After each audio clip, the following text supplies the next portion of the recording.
Para sa ating ingredients, ay gagamit tayo ng 1 kilo of chicken thighs and legs, dahon ng malunggay, papaya, gagamit tayo ng bawang, isang sibuyas, luya, siling haba, at saka isang chicken bouillon.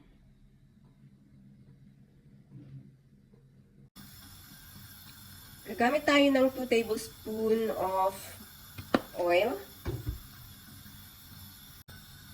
Kapag mainit na yung ating mantika, magigisa na tayo dito ng bawang. Isahin natin maigi yung ating bawang.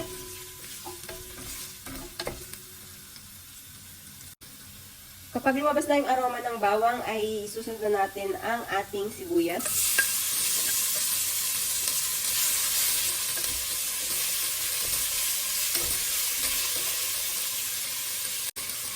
Kapag nagis ng maigi yung ating sibuyas, isusunod na natin ang luya. Ang luya ang nagpapatanggal ng lansa sa ating manok.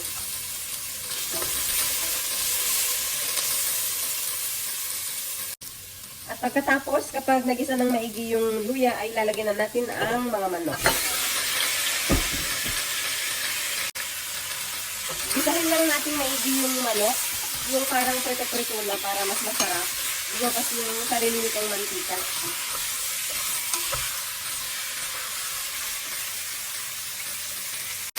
Kapag nagisa ng maigi yung ating mga manok, ay maglalagay tayo dito ng tubig.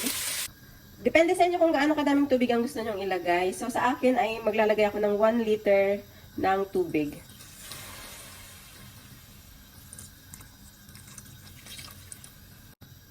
Haluin lang natin at scrape natin yung ilalim para hindi dumikit yung ating mga manok.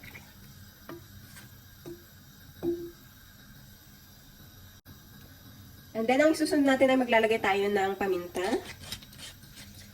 1 teaspoon na ground pepper ang ating ilalagay. Maglalagay tayo dito ng 1 teaspoon na salt. Lalagay na rin natin yung ating chicken bouillon.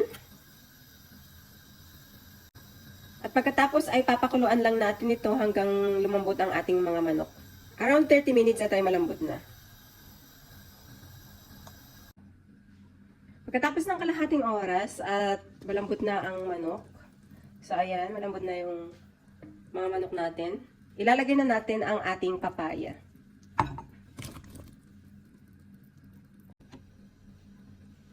Haluin lang natin ito. At pakuluan natin ng 2 to 3 minutes.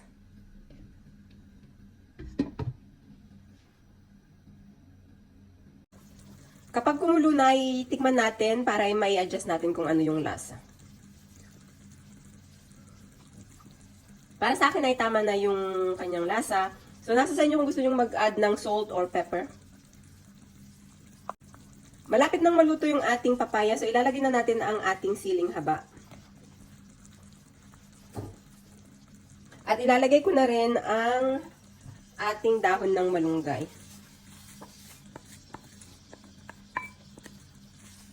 Haluin lang natin ito.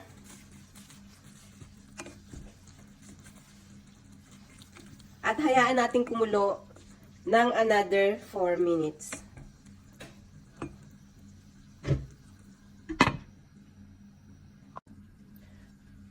After 4 minutes, ay check natin kung luto na ang malunggay. So, ayan mga kabayan, ito ay luto na ang ating malunggay. Luto na rin ang papaya.